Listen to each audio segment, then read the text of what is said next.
New education policy NEP यानी कि नई शिक्षा नीति, इसको 29 जुलाई को केंद्रीय कैबिनेट ने मंजूरी दे दी है। क्या है हमारी ये नई शिक्षा नीति, कब से लागू हो पाएगी और कौन से ऐसे मेजर पॉइंट्स हैं जो इसमें जोड़े गए हैं, ये सब जानने के लिए आइए जुड़ते हैं हमारी एक्सपर्ट अंजना झा जी से। अंजना जी, बहुत स्वागत है आपका। मैं चाहूंगी कि आप अपने बारे में थोड़ा सा बताएं, फिर हम इस सेशन को आगे बढ़ाएंगे। जी धन्यवाद आपका दिव्या जी। मैं अंजना झा हूँ और पिछले कई वर्षों से मैं शिक्षा और साहित्य जगत से जुड़ी रही हूँ। एज ए काउंसलर मैं केवी में भी जाती रही हूँ गेस्ट के तौर पे, और अभी भी मैं काफी शिक्षा संस्थानों में जाती हूँ एज ए करियर काउंसलर और एज ए मोटिवेशनल स्पीकर। जी जी अंजना जी, मेरा सबसे पहला सवाल यही है कि नई शिक्षा नीति की क्या जरूरत पड़ी थी 34 साल बाद। हालांकि नई शिक्षा नीति आई है, लेकिन आपको इसकी जरूरत क्या दिखाई दे रही थी? पहले की जो शिक्षा नीति थी उसमें क्या कमियां थी जिसको इसमें पूरा किया जाएगा? जी जी, ऐसा है कि जब आप समय बदल रहा है और बदलते समय के साथ आप भारत को चाहती हैं कि विश्व गुरु के स्तर के तौर पे इसको सबके सामने रखें। तो ऐसी स्थिति में जो सैद्धांतिक शिक्षा नीति बहुत दिनों से चली आ रही थी, 34 साल हो गए थे, तो उसमें बदलाव की आवश्यकता तो थी ही, उसको व्यवहारिक तौर पर। दूसरी सबसे महत्वपूर्ण बात कि ग्लोबल तौर पे हम अगर अपने स्टूडेंट को खड़ा करना चाहते हैं और डिजिटल युग आ गया है, एक बहुत बड़ा क्रांतिकारी परिवर्तन हुआ है, डिजिटलाइजेशन प्लस ग्लोबलाइजेशन। और इन दोनों स्तर पे, वैश्विक स्तर पे, अगर हम टेक्निकल स्तर पे भी बच्चों को चाहते हैं कि उनको स्टूडेंट को हम खड़े करें अपने बच्चों को, तो उसके लिए हमें भारत को विश्वगुरु बनाने के लिए सुपर पावर अगर हम बनाना चाहते हैं भारत को, तो हमें अपनी शिक्षा नीति में भी मूलभूत परिवर्तन की आवश्यकता बहुत दिनों से महसूस हो रही थी। अनिता जी, क्या आपको लगता है कि ये शिक्षा नीति और पहले ही आ जानी चाहिए थी? हमने काफी समय बिता दिया है। इसमें कुछ ऐसा भी हुआ कि सरकार, जो हमारी सरकार है अभी बीजेपी की, इन्होंने पिछले गवर्नमेंट से स्टार्ट कर दिया था इस पे कुछ कार्य, और जो ड्राफ्ट आया पहले उस पे सबकी सहमति या बहुत सारी आलोचना हो रही थी, तो फिर से उसको बनाया गया। और इसमें ग्रामीण स्तर पे भी, पंचायत स्तर पे भी सुझाव मांगे गए, और जैसा कि सुनने में आ रहा है 2 लाख से ज्यादा सुझाव आए, और उसके बाद इसके फुल प्रूफ ड्राफ्ट को कैबिनेट की मंजूरी के बाद सबके समक्ष दिया गया। तो कोई बात नहीं, थोड़ा देर हुआ है, लेकिन भावी नागरिकों के लिए अगर ये देर हुआ है तो वो भी स्वीकार्य है, पर ये अब अच्छी तरह से लागू हो हमारी सामाजिक शिक्षा व्यवस्था में। जी, आपको क्या लग रहा है कब तक लागू हो पाएगी ये? मुझे ऐसा लग रहा है, जो मैंने पढ़ा है इस पे, कि जो बॉर्डर लाइन है, आपने देखा होगा शिक्षा के को 4 स्टेज में अब कर दिया है, 10+2 को अब हटा दिया गया है, 5+3+3+4, तो 5 मीन्स +2 जो दूसरी शिक्षा कक्षा में है बच्चे, फिर 3 यानी 5th कक्षा में जो बच्चे हैं, फिर 8th कक्षा के बच्चे, और फिर 12th कक्षा के बच्चे। तो यानी जो बॉर्डर लाइन पे जो क्लासेस हैं उनमें परिवर्तन लाया जाएगा और फेज टू फेज परिवर्तन होगा। मुझे ऐसा लग रहा है कि 2021 से इसको सरकार कोशिश जरूर कर रही है कि जैसे ही संसद का सत्र हो, पार्लियामेंट बैठक में इसको लागू कर दे, सॉरी सहमति से पारित कर दे, और इसके बाद इसको लागू कर देंगे मेरे ख्याल से 2021 में। मेरे ख्याल से फेज टू फेज भी लागू शायद इसलिए संभावना बनती है क्योंकि जो नई नीति आई है उसके हिसाब से सिलेबस में बहुत ज्यादा बदलाव की जरूरत पड़ेगी। आपके हिसाब से आपको क्या लग रहा है, ये सिलेबस में बदलाव कितना आसान है? इसमें क्या आगे परेशानी आ सकती, कितना वक्त लगेगा इसमें? देखिए, शिक्षा नीति में बदलाव हुआ है, मूलभूत परिवर्तन हुए हैं, तो निश्चित रूप से सिलेबस में बदलाव तो होगा, और उसकी जरूरत भी है। क्योंकि पहले क्या था, थ्योरेटिकल ज्यादा था और प्रैक्टिकल कम था। अभी थ्योरेटिकल के साथ प्रैक्टिकल बेस्ड शिक्षा नीति की घोषणा हुई है। अब जैसे प्रीलिमिनरी स्टेज पे जो फाउंडेशन स्टेज है, फाउंडेशन स्टेज पे एक्टिविटी पे ज्यादा ध्यान दिया गया है, तो पहले भी जो अभी की शिक्षा नीति चल रही है फिलहाल, मतलब अभी तक तो 2020 तक चल रही है, वहां भी एक्टिविटी पे ज्यादा ध्यान दिया जाता है। देखना यह है कि इसमें शिक्षाविद लोग आपस में, शिक्षकों के साथ, पेरेंट्स के साथ और स्टूडेंट को ध्यान में रखते हुए कितना आपसी तालमेल करते हैं, और क्या शिक्षाविद लोग इसमें मूलभूत परिवर्तन के लिए कितने उसमें सहयोगात्मक रुख हमारा होता है और कितना उन लोगों का विचार आता है। तो अब जैसे देखिए, आपको मैं बताऊं कि जो प्रिपरेटरी स्टेज है उसमें एक्सपेरिमेंटल बेस्ड शिक्षा की संभावना व्यक्त की गई है। मिडिल स्टेज में कहते हैं कि हम इंटर्नशिप वहीं से स्टार्ट कर देंगे।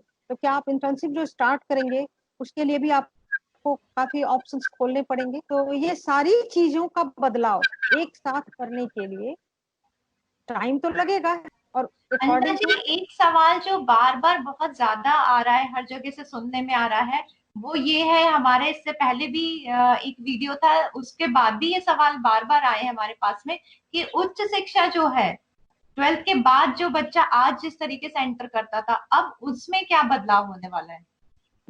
लास्ट का स्टेज है बच्चों का, सेकेंडरी स्टेज, उसमें 12th करने के बाद 12th में अब स्ट्रीम खत्म कर दिया गया है। सबसे जो बहुत महत्वपूर्ण कदम उठाया गया है, सारे पेरेंट्स हैं वो कंफ्यूज हैं कि बच्चे आखिर फिर कैसे ये उच्च शिक्षा में कैसे जाएंगे।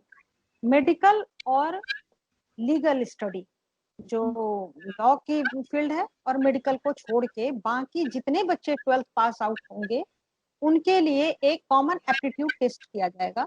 उस टेस्ट को और 12th के मार्क्स के बेस पे दोनों को ऐड कर दिया जाएगा। क्रेडिट बैंक रहेगा, उसमें दोनों के मार्क्स ऐड हो जाएंगे, और उसके आधार पे उच्च शिक्षा के लिए यूनिवर्सिटीज जितनी हैं उनको केंद्रीकृत कर दिया जाएगा। और इस 4 साल की पढ़ाई में सबसे अच्छी बात जो हुई है वो मुझे ये लगा कि हर बार आपके, ये नहीं कि 1 ईयर की आपने पढ़ाई की तो आपका 1 ईयर के बाद कई कारणों से पढ़ाई छूट गई तो आपका वो वेस्ट नहीं जाएगा। आपके समय और आपका धन दोनों ही बचाने की का प्रयास सरकार ने किया है। सरकार ने नहीं, मतलब शिक्षा नीति में आया है। जैसे उसमें आप देखी होंगी कि 4 इयर्स ग्रेजुएशन हो गया है।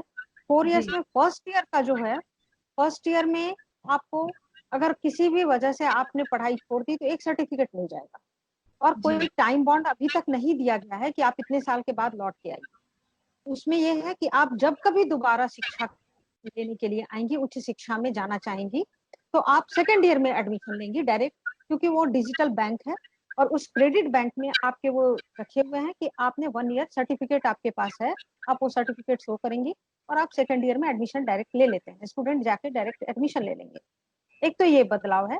सेकेंड ईयर में डिप्लोमा, अगर आपने सेकेंड ईयर तक कर लिया और उसके बाद पढ़ाई ड्रॉप किया तो डिप्लोमा मिल जाएगा। थर्ड ईयर आपने कर लिया तो डिग्री मिल जाएगा।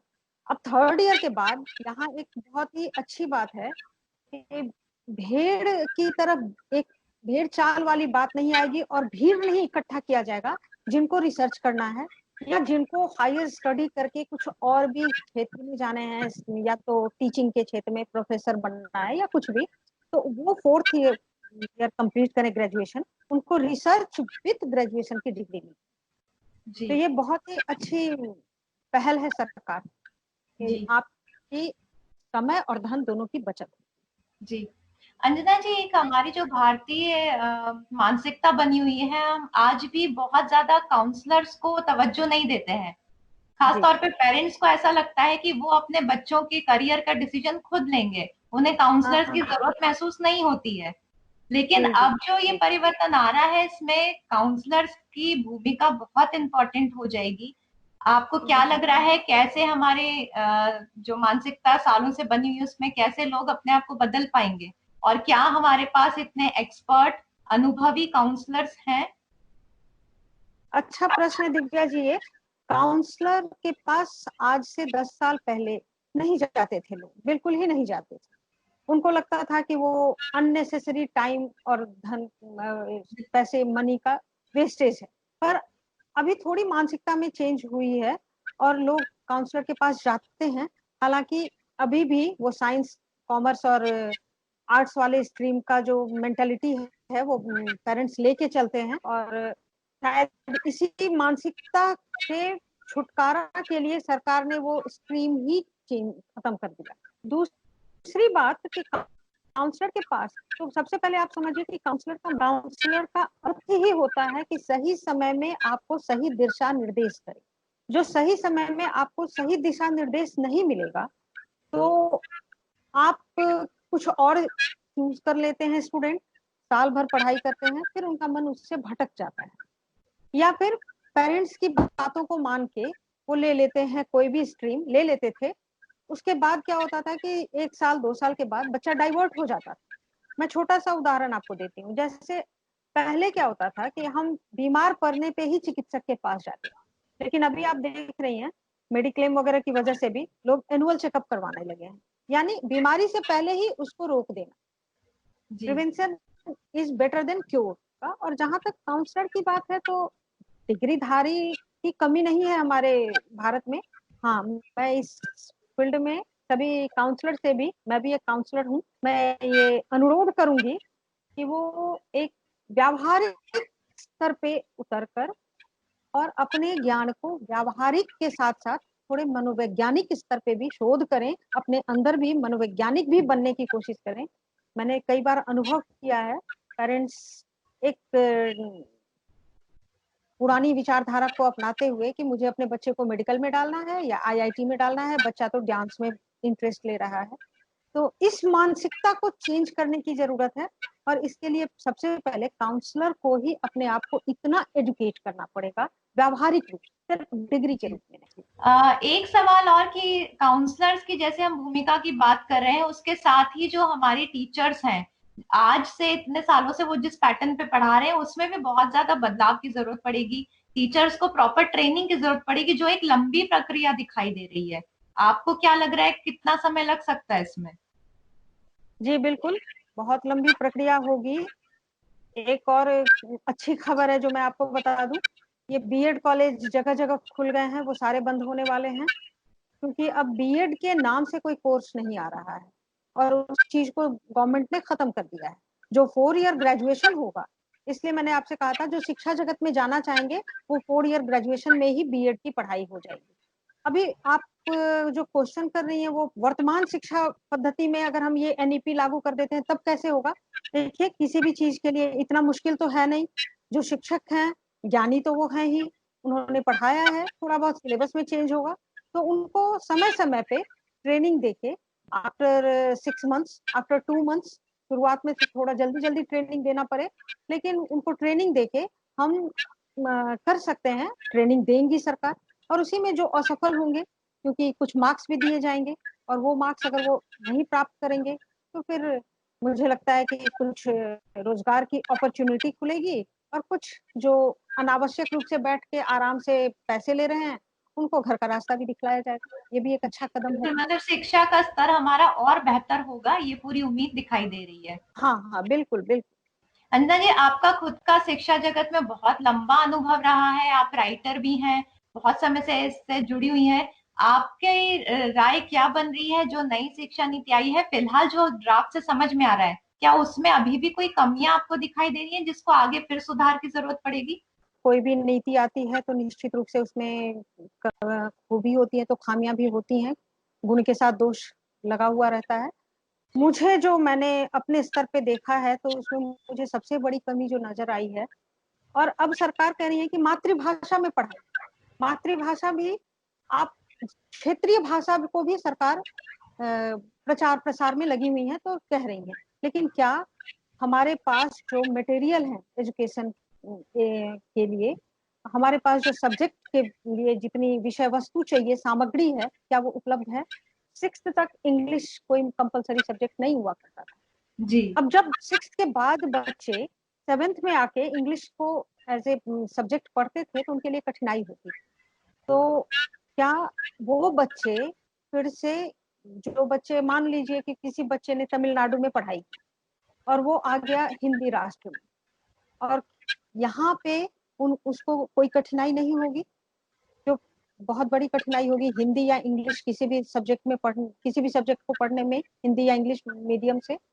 दूसरा, आप एक तरफ कह रहे हो कि आंगनबाड़ी, दूसरी तरफ आप एलिट स्कूल को भी बंद नहीं करेंगे। क्या वो लोग लागू कर देंगे मातृभाषा को? हम सभी जान रहे हैं कि विश्व स्तर पे अगर पढ़ाई करते हैं हम कोई भी चीज, अगर हम ग्लोबल स्टूडेंट बनाना चाहते हैं तो सबसे ज्यादा मटेरियल उपलब्ध होता है इंग्लिश मीडियम में, बिल्कुल। इंग्लिश लैंग्वेज में। तो जब अंग्रेजी में हमारे पास कोई चीज है उसको हम पड़ोस के दे रहे हैं अपनी भाषा में, तो क्या आप उतनी चीजों को ट्रांसलेट करके या उनको दे पाएंगे? कम्युनिकेशन लैंग्वेज जो यूनिवर्सल है वो इंग्लिश है, ताकि हाँ बच्चा, हम भी भारत को, अपने देश को आगे बढ़ाने की बात कर रहे हैं, तो एक इंग्लिश पे अच्छा कमांड हम बहुत लंबे समय से जोर दे रहे थे। लेकिन यहाँ तो ऐसा लग रहा है कि हम इंग्लिश की तरफ जोर देते हुए हम वापस से अगर स्थानीय भाषा की तरफ चले जाएंगे तो क्या बुरा प्रभाव पड़ेगा इससे? वही चीज मैं आपसे कह रही हूँ कि आप अपनी थाली में वही परोसें जो आराम से हम खा सकें और उस पे हमारा अपना शरीर जो है वो उसको पचा सके। एक एक बिल्कुल सरल भाषा में मैं कह रही हूँ। अगर हमारे पास पहली सबसे बड़ी जरूरत तो ये है कि बच्चे जब थर्ड से फोर्थ में आएंगे और आप उनको इंग्लिश एज ए सब्जेक्ट देंगे तो उनकी जो जानकारी होगी वो अपनी भाषा में जितनी होगी वो सरलता से ग्राह्य होगा। लेकिन वो जो इंग्लिश भाषा में उपलब्ध सामग्री है, क्या आप उनको अपनी मातृभाषा में उपलब्ध करवा सकेंगे? जी। और फिर हम ग्लोबल स्टूडेंट भी बनाने की बात कर रहे हैं और उनको उस माध्यम से भी दूर कर रहे हैं, उस लिटरेचर से भी दूर कर रहे हैं। तो ये थोड़ा सा यहाँ पे कंट्राडिक्टरी हो रहा है, तो इसको थोड़ा सा गवर्नमेंट को सोचना पड़ेगा। एक बहुत अच्छा एक आया था बीच में, एक शिक्षाविद ने ही दिया था कि आप सरकारी स्कूल का स्तर ऐसा करो कि प्राइवेट स्कूल की जरूरत ना पड़े। अभी तक वैसा हो नहीं पाया है। आप भी जानती हैं बड़े बड़े मंत्री, नहीं बड़े हो बड़े पाया। मुझे शिक्षक। ये एक चीज ऐसी है अंजना जी जो बहुत मुश्किल नजर आती है कि सरकारी स्कूल का इतने सालों से जो स्तर बना है, टीचर्स पे भी एक जो आदत पड़ चुकी है, वो बदलना, उस धारणाओं को बदलना बहुत मुश्किल दिखाई दे रहा है। आगे भी लंबे समय तक मुझे नहीं लग रहा है कि हमारे सरकारी स्कूल उस अपने आप को उतना अपग्रेड कर पाएंगे। वही वही चीज मैं अभी आपसे चर्चा कर रही थी कि अगर आप दे भी देते हैं तो शिक्षा का व्यवसायीकरण क्या आप रोक पाएंगे? जो अब छोटी सी बात है यहाँ पे एक कि उन्होंने कहा है कि 6 से इंटर्नशिप स्टार्ट हो जाएगा। आप जब भी कुछ एक्स्ट्रा करते हैं, आप अभी भी के अभी के समय में भी लोग करते हैं ना, प्रोजेक्ट वर्क वगैरह मिलता है बच्चों को। वो प्रोजेक्ट वर्क बनाने के लिए एक अलग से जिस तरह से कोचिंग ट्यूशंस चल रहे हैं, वैसे प्रोजेक्ट वर्क के लिए अब एक अलग बिजनेस चल पड़ा है कि आप मुझे प्रोजेक्ट दे दो मैं वर्कर्स बना के मार्केट देता में मिल रहे हैं हमें, जो एक हूँ। हाँ चार्ज लेते हैं और हाँ, प्रोजेक्ट स्कूल का बना के देते प्रोजेक्ट हैं। सबमिट कर देते हैं हम और हम बच्चों को देते हैं।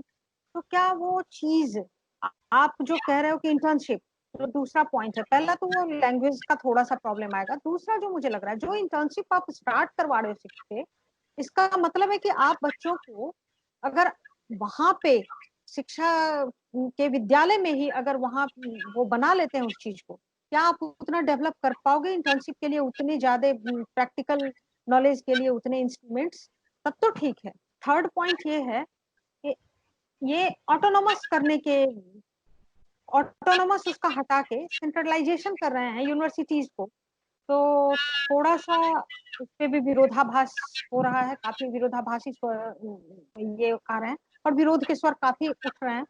तो उनको भी थोड़ा आपको देखना पड़ेगा सरकार को कि यूनिवर्सिटी जो ऑटोनॉमी थी और जिन्होंने अपने हिसाब से हर चीज को डिसाइड किया था, उनकी स्वायत्तता पे आपने एक प्रतिबंध लगा दिया है। तो जी। विरोध के स्वर यहाँ भी उठेंगे और यहाँ पे थोड़ा सा गहन अध्ययन करके इसको लागू करना पड़ेगा सरकार को। आप एज अ काउंसलर बच्चों को और उनके माता पिता को आप क्या सलाह देंगी कि वो अपने आप को किस तरीके से, अपने आप में भी, अपनी साइकोलॉजी में बदलाव करें और ये नई शिक्षा नीति का स्वागत करें? जी जी बिल्कुल। देखिए, समाज जब आगे बढ़ता है, देश जब आगे बढ़ता है तो नई नीति नए बदलाव तो आने ही चाहिए, जो आएंगे और आ रहे हैं। हमें भी खुले मस्तिष्क से अपने खिड़कियों को खुला रख के उन विचारों को आने देना चाहिए। और जो नई शिक्षा नीति आई है उससे काउंसलर से मिलके और उस पे डीप स्टडी करनी चाहिए और थोड़ा सा अपनी मानसिकता जो विज्ञान और साहित्य को लेके जकड़ी हुई है उसे थोड़ा इतर मतलब थोड़ा आगे बढ़ के सोचें। तो अपने बच्चों को हम अगर एक अच्छा नागरिक, एक अच्छा सामाजिक व्यक्ति बनाना चाहते हैं तो सबसे पहले इस शिक्षा नीति के तहत जो सरकार ने चाहा है कि एज ए थिंकर नहीं, एज ए क्रिएटर आप प्रेजेंट करो। वो कहीं भी जाए, वो किसी भी रोजगार में जाए, वो उस चीज को बहुत खुली मानसिकता से और खुले दिल से स्वीकार करे। अंजना जी, हमारे साथ जुड़ने के लिए बहुत शुक्रिया, बहुत धन्यवाद आपका। और हम सब यही उम्मीद करेंगे कि लोग इस नई शिक्षा नीति को खुले दिल से आजमाएं और इस नई शिक्षा के नीति के जरिए बच्चों का भविष्य, देश का भविष्य और उज्जवल हो। जी शुक्रिया। जी बिल्कुल बिल्कुल, धन्यवाद दिव्या जी, धन्यवाद एमआई चैनल।